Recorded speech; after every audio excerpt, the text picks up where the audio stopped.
Okay, so over the past couple of weeks, I've been trying to figure out whether my iPad could actually be a replacement to my Mac. So that being said, my last video, which was my Mac Mini unboxing, and I'll put a link to it right there, was edited entirely on my iPad Pro. Let's get into it.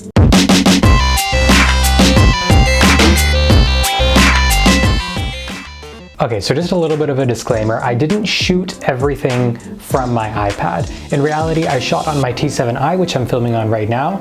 I shot with my iPhone for some of the overhead, and then I did some of the voiceovers with my iPhone as well, all of which was airdropped over to my iPad. So the editing itself was done on my iPad, but the filming was done elsewhere. So I'll just start off by saying that overall, this was actually a pretty good process, surprisingly. It was very intuitive. I actually enjoyed using the touchscreen to edit my videos versus the trackpad that I'm used to. But let's dive into the actual process step by step, and I'll tell you what I liked and what I didn't.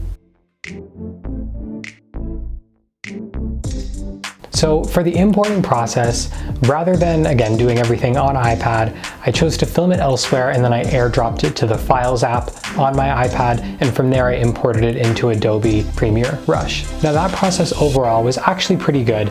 As soon as you start to create a new project, it asks you where you want to import files from, and you just select it and it throws them all into the timeline. From there, I was able to just delete bits, add them in where it made sense, and start with the assembly.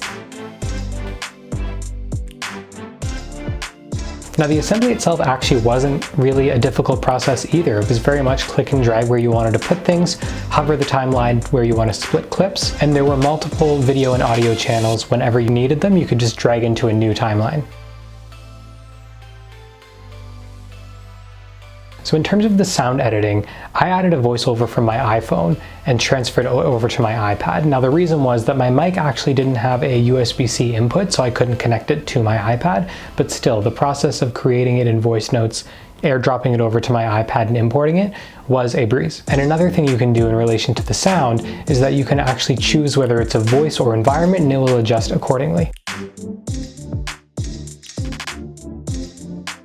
So overlaying clips was generally a pretty easy process as well. It was as simple as dragging them around, dragging them on top of each other, and cutting where it made sense. The only errors I had with this entire process was really at the very end, and that was when I was dragging in my intro and when I was dragging in my lower thirds to overlay on top of all of the video. And when I went to do that at that very last step, it actually gave me an error saying the files weren't supported. And now that surprised me a little bit because I use Adobe Premiere on my Mac without issue, but still it wasn't a huge deal because I was able to resume that editing on my Mac and just finish up the process there.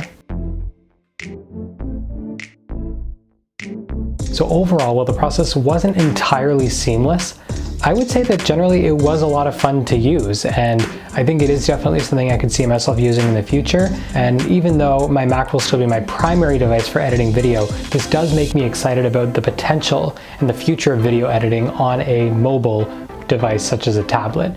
Maybe there'll be enhancements in the future to iMovie to make it up to speed. Maybe Adobe Rush will support all types of files, in which case we can do proper overlays. But I'm sure in the future we'll get there, and it's just a matter of waiting until that point. So looking to the future, very excited about that. Okay guys, so I really hope you enjoyed this video. Again, feel free to subscribe to the channel if you enjoyed this. Hit that bell icon so that you do get notified every single time I post an update. As well, let's smash that like button for the YouTube algorithm so that more people can see this content. And if there's any other videos you want to see on the iPad specifically with doing very specific tasks instead of my Mac, I'm always up for that challenge. So leave a comment down below with what you want to see and I can do that. And I'll see you in the next one.